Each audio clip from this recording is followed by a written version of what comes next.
When the Japs bombed Pearl Harbor, they upset our thinking about a great many things, including Alaska. Most people, if they thought of Alaska at all, thought of it as a cold, rugged wasteland, of little value except for its gold, fur, and fisheries. Now, suddenly, it seemed to have considerable additional value, both to us and to the Japanese. And its strategic position was not comforting.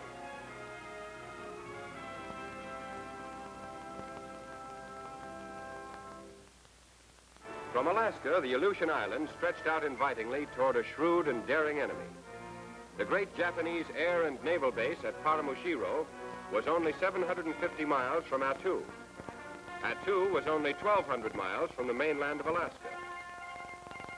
And Japs in Alaska would be a direct threat to the west coast of America and also to the interior. Alaska's long and broken coastline was weakly defended. Our bases were few and far between. And our only means of supplying them was by sea or by air.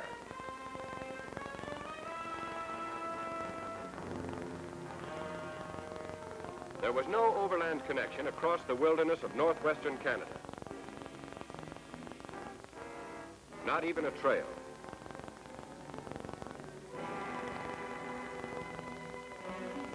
If our shipping lanes could be interrupted, Alaska might fall. The situation called for immediate action.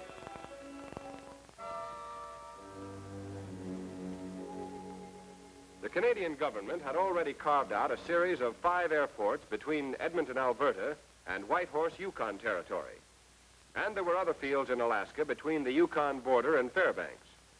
With Canada's consent, the United States War Department decided to build a military highway from Rails End at Dawson Creek, British Columbia, to Fairbanks, Alaska, to link up and supply these airfields and to provide emergency access to Alaska for troops and materiel. This highway would extend roughly 1,500 miles, about the distance from Washington to Denver. The frontier town of Dawson Creek saw the arrival of the 1st Army Engineer Troops in March 1942.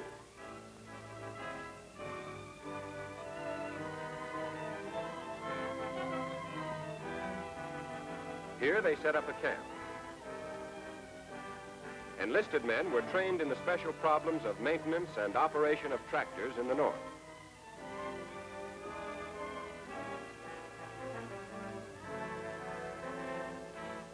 Their stiff workouts in sub-zero weather over the surrounding hills soon produced skilled cat skinners.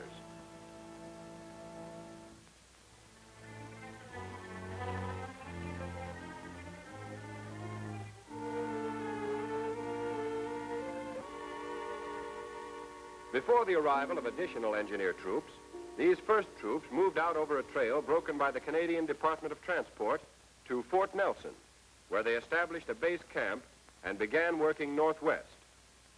Other regiments entered the Yukon through Skagway and established a base at Whitehorse. They began working both northwest and southeast. Still other regiments entered Alaska at Valdez and moved up to a point in the interior. From here, they began working toward Fairbanks and toward the Yukon border. In all, there were 7 engineer regiments, or about 10,000 men.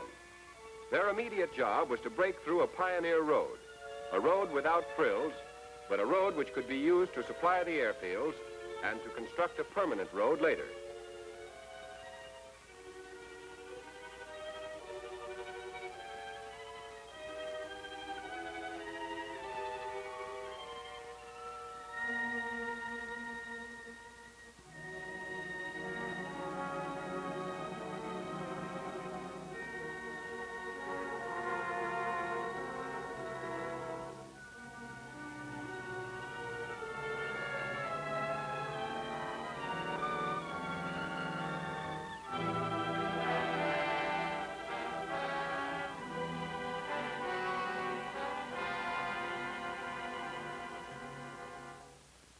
All spring and summer, the troops hacked, cut, and gouged their way through the wilderness.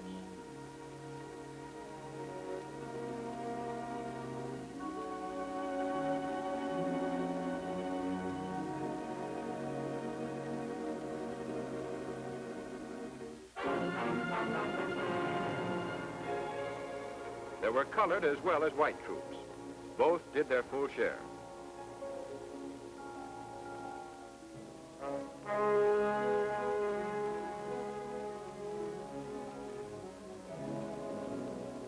They cut around mountainsides and across valleys.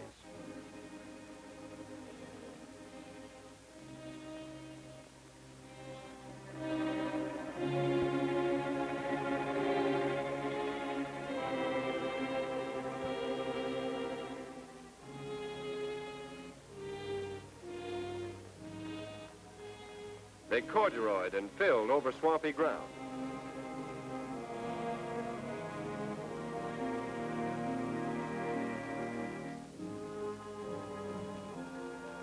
They slithered in the mud of thawing ground frost.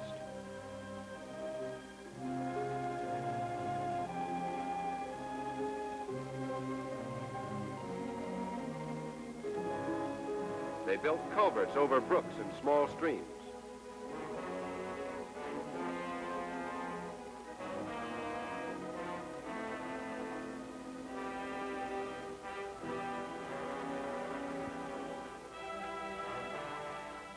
They built bridges over mountain torrents and full-fledged rivers.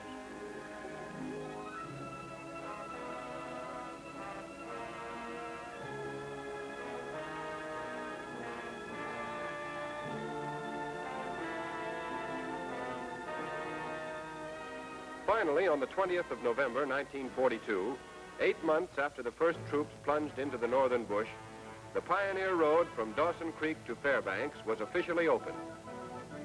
The freight rolled through.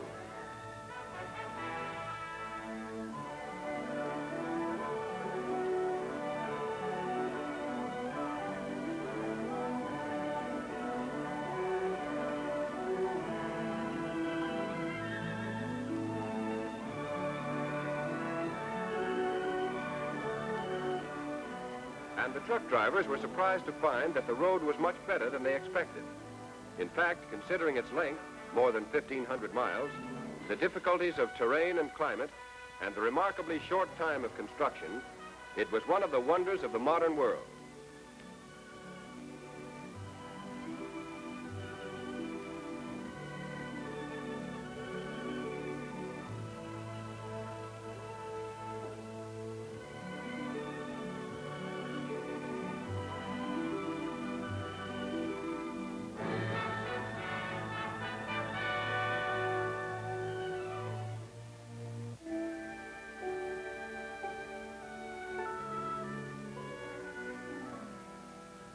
Fairbanks, the northern terminus, founded 40 years ago as a gold mining camp, was already a modern little American city in the heart of the Alaskan wilderness.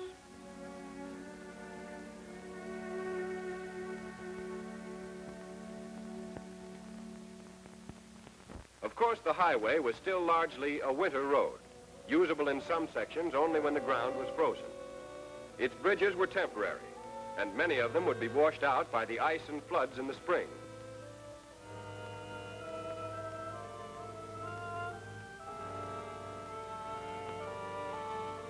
Even during the winter, bridges over active streams were sometimes covered by ice, and logs had to be laid across them and cemented in place by water to keep the trucks from breaking through. And there were other hazards. Active springs built up mounds of ice that had to be fought constantly.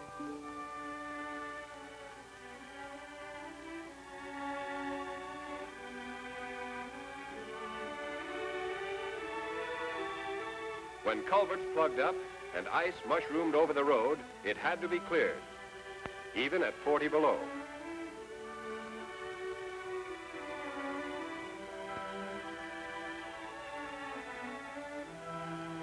Or a truck might stall in a rut or ditch where ice was forming, and while the driver went for help, it would be frozen fast. At many points, the grades were too steep, especially when they became icy.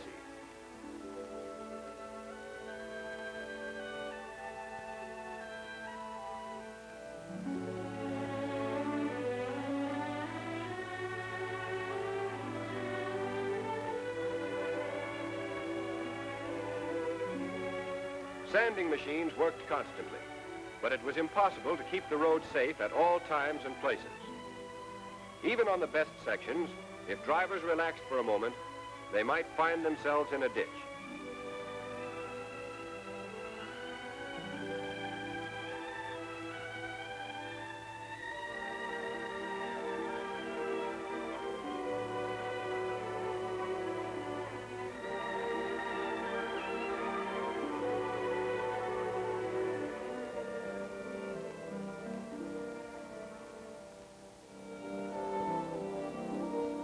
Tow cars worked the clock round, patrolling up and down the highway, dragging trucks out of trouble whenever they found them.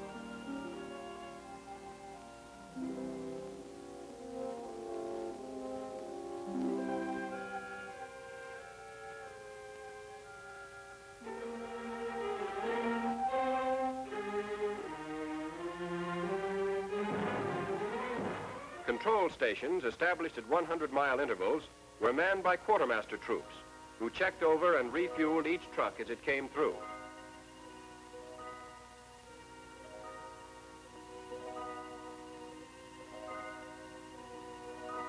Troops had to repair and service their equipment as best they could, but repair facilities were badly overtaxed.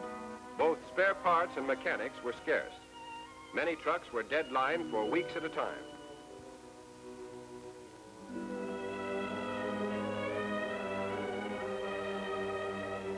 At the start, troops working on the highway had only tents for living quarters.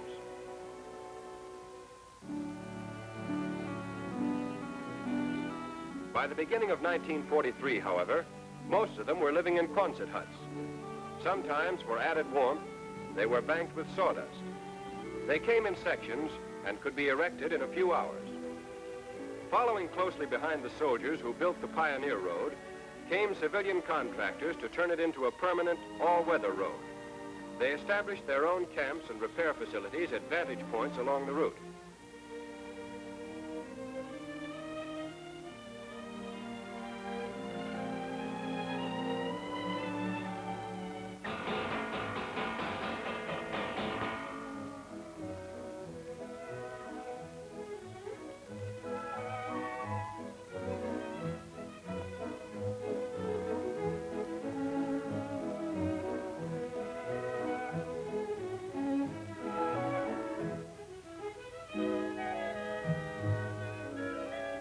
There were Public Roads Administration surveyors to relocate and improve the alignment of the road.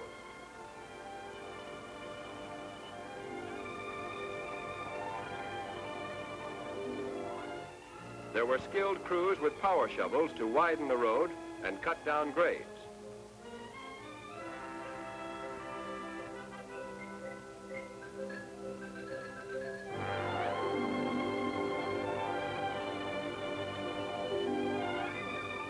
There were crews with trucks to haul gravel from the borrow pits, which were opened all up and down the highway.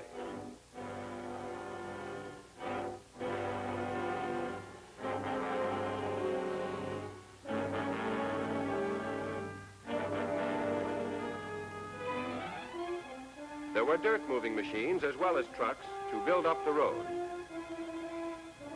There were bulldozers to spread and pack the gravel.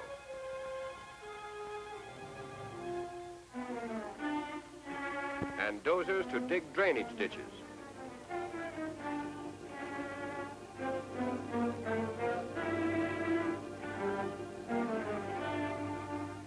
There were motor graders to smooth the surface.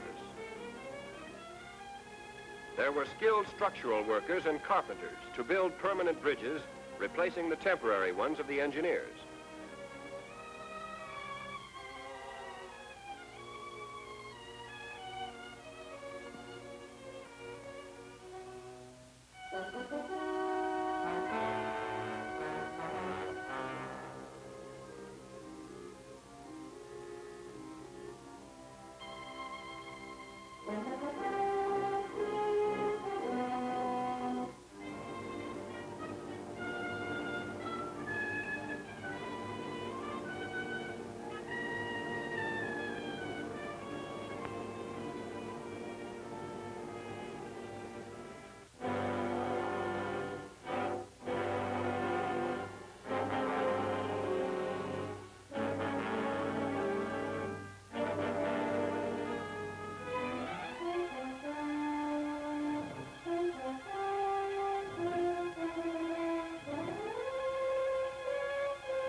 As ice formed in lily pads on the rivers, strange new patterns in steel rose against the cold northern sky. There were telephone crews to put in a line stretching the entire length of the highway. The Signal Corps directed the work, and its men did the pioneering.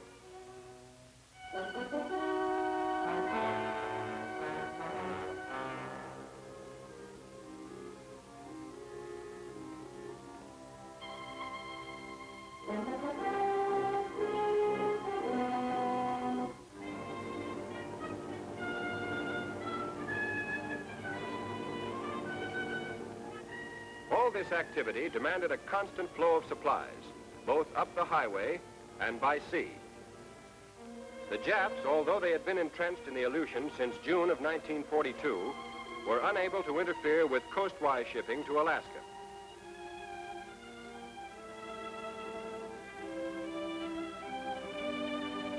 So it was possible to increase the volume of supplies moving in through Skagway.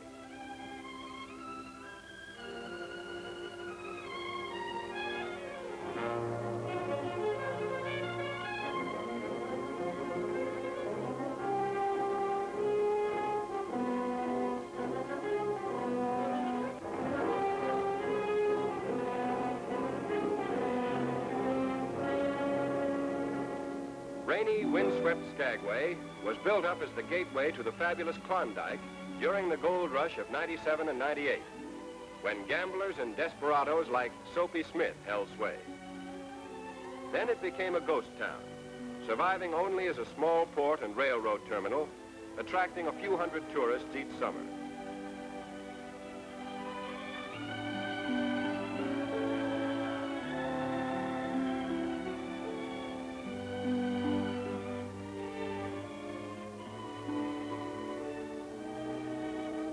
Suddenly, it came to life again as a transfer point for troops and supplies for the Alaska Highway. Port facilities were improved and enlarged. The wharf was extended.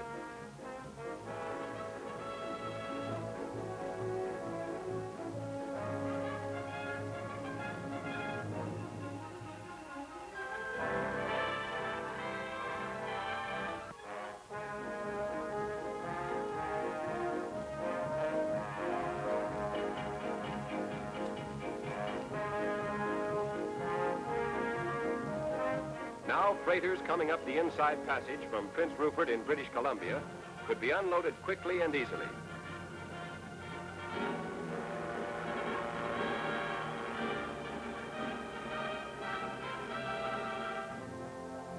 Barges could be beached and unloaded at low tide.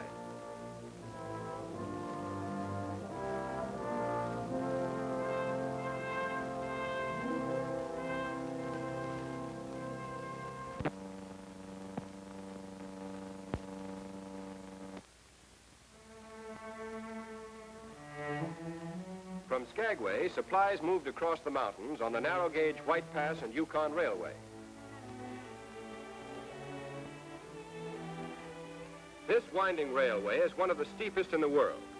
It follows closely the famous Trail of '98, on which many a man lost his life climbing its icy ledges on his way to the Klondike.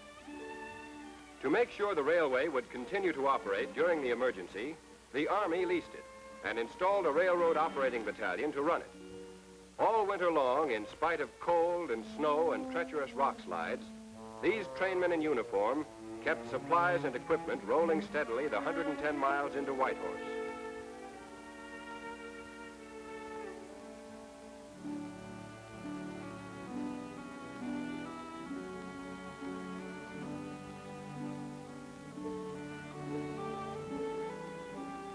As an example of the railroad troops' devotion to duty, one engineer was awarded the Soldier's Medal for risking his life to save a train from destruction.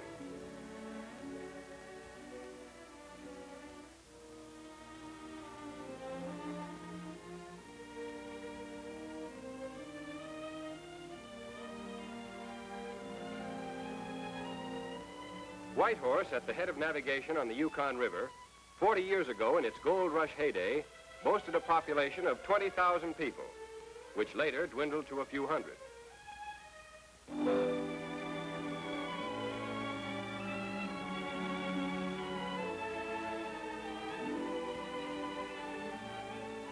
Now it was reawakening to the unfamiliar voices of soldiers and truck drivers and cat skinners.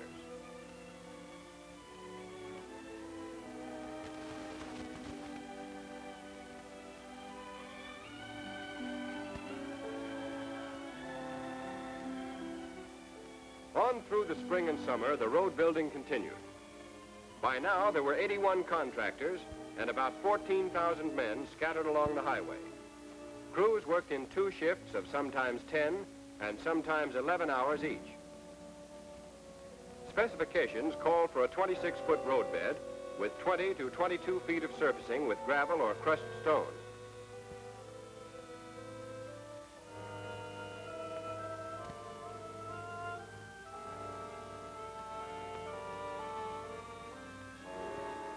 And in addition to the highway itself, an important supplement was being built, the Haines Cutoff. Running from Haines in the Alaska Panhandle, 160 miles north to a point on the highway 95 miles west of Whitehorse, the cutoff was designed to relieve the strain on the White Pass and Yukon Railway. It was begun in the spring of 1943, with engineer troops pioneering the road south from the Alaska Highway.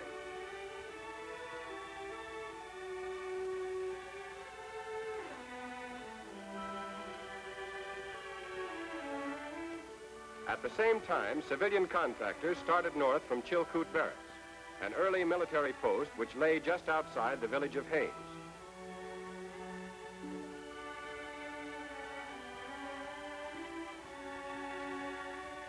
For the first 42 miles, an old motor road was improved, widened, and in places relocated.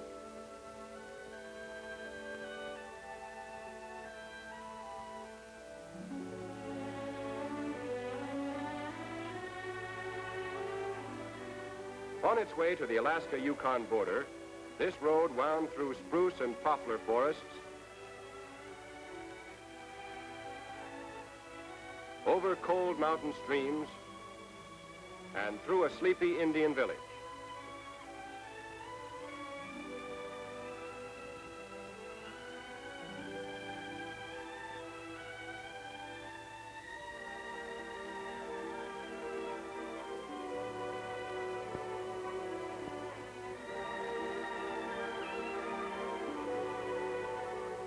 From the border northward, the route followed an old pack trail.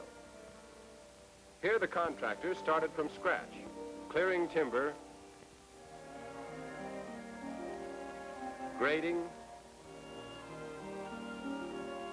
and surfacing.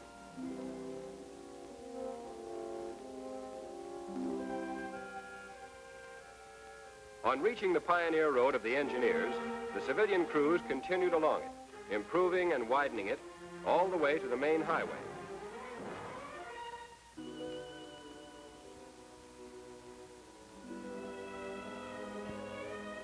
When the Haines Cutoff was finished in the fall of 1943, the Alaska Highway had an all-weather connection with Tidewater.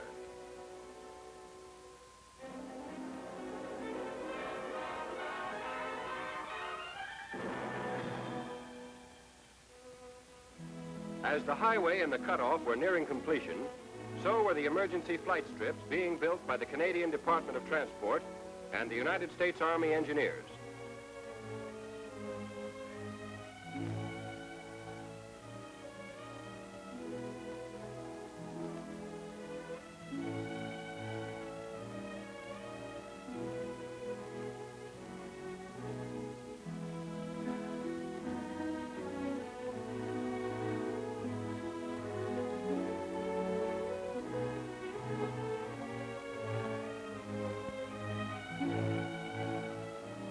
These strips were spaced between airports to provide a safe landing surface for pilots who suddenly ran into trouble.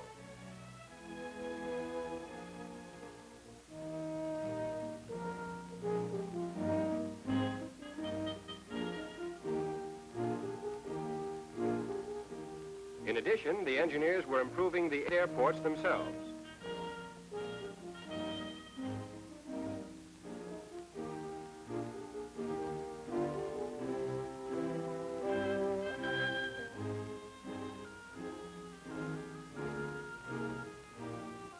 Extra hangars were built.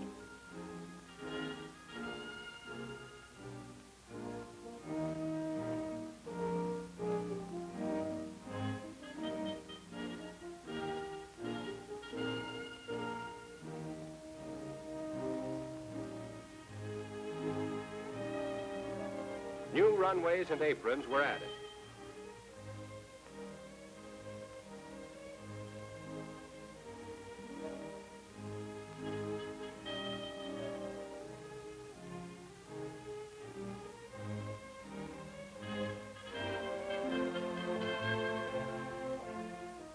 These airports were enlarged and the flight strips were built not only to speed American planes into Alaska, but also to service red-starred fighters and bombers being ferried on Lend-Lease direct to Russia.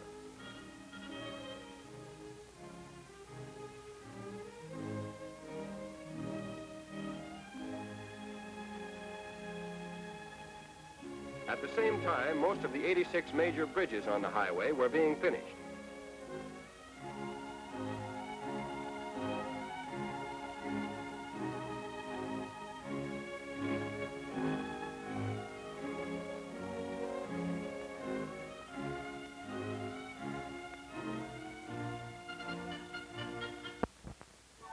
The largest of these was the Peace River Bridge, spanning one of the great rivers of the North.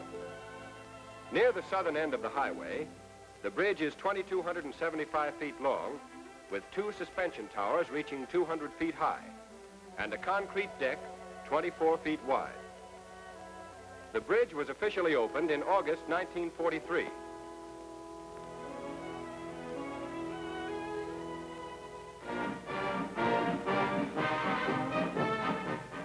Soldiers and construction workers came from various sections of the highway. There were officers and officials representing both the United States and Canada. There were speeches.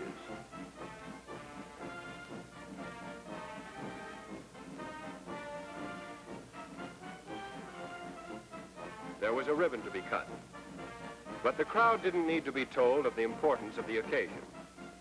The towering bridge itself was ample evidence of the new day dawning in the North.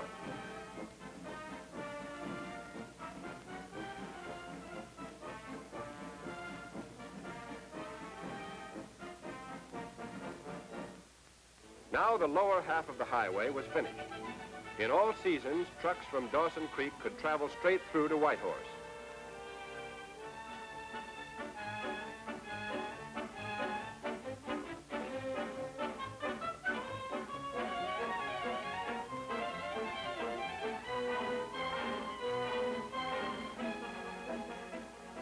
At intervals of about 100 miles, there were relay stations where the trucks were checked over and refueled.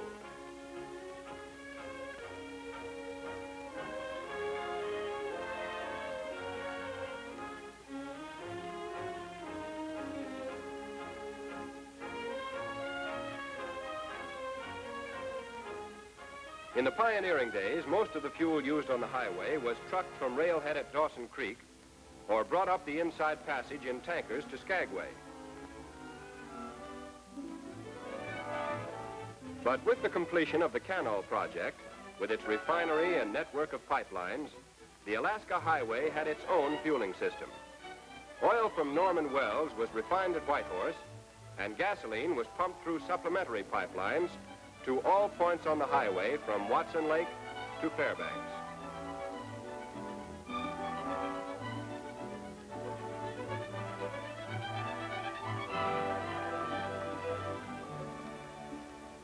By October 1943, there was only one gap left in the highway. It was just east of the Alaska-Yukon border. On the 13th of October, the remaining gap was only a few hundred feet. There were 2 crews working toward each other. In this section, there was permanent ground frost.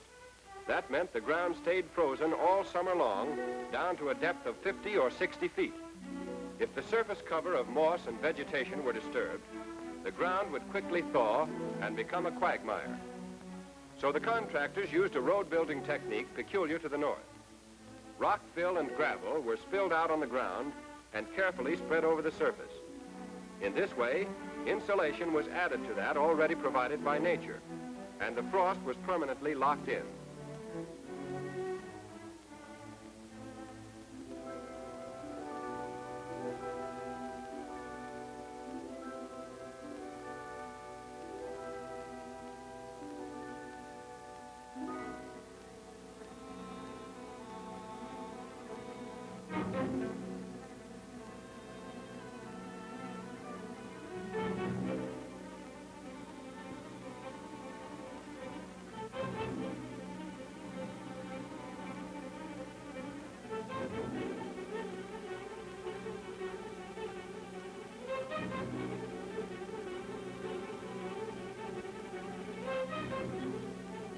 When the end was in sight, the truck drivers and cat skinners, the foremen and superintendents felt the growing excitement.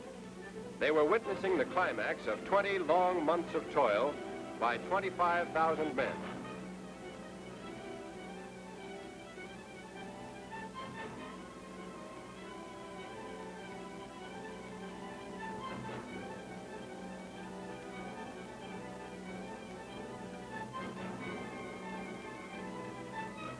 It was 6 o'clock. The sun was down.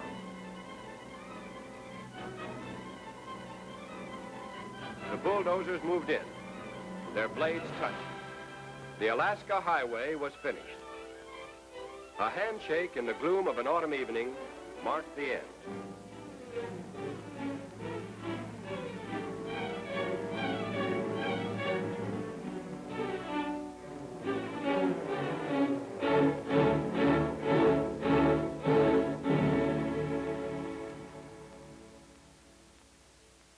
This is the road these men built.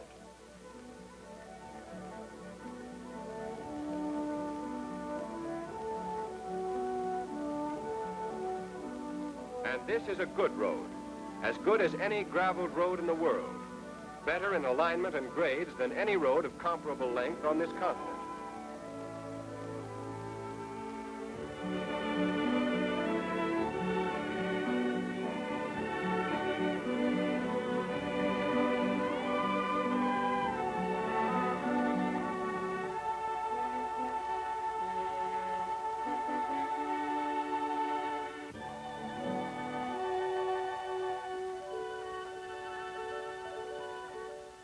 But the Alaska Highway is much more than a road, much more than a brilliant construction feat. It is the backbone of our military position in the far northwest. Its smooth surface provides a safe, all-weather route for trucks and cars from the transportation network of southern Canada to the interior of Alaska. Through the 1,600 miles of integrated canal pipelines, fuel to supply the road, the airports, and the flight strips is readily available. Now we can press home the attack.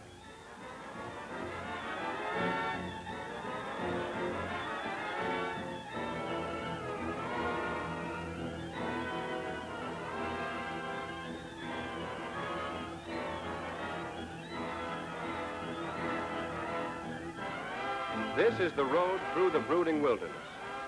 This is the wedge which has pried open the last great frontier of America. The key which has unlocked the treasure chest of Alaska and the Canadian Northwest.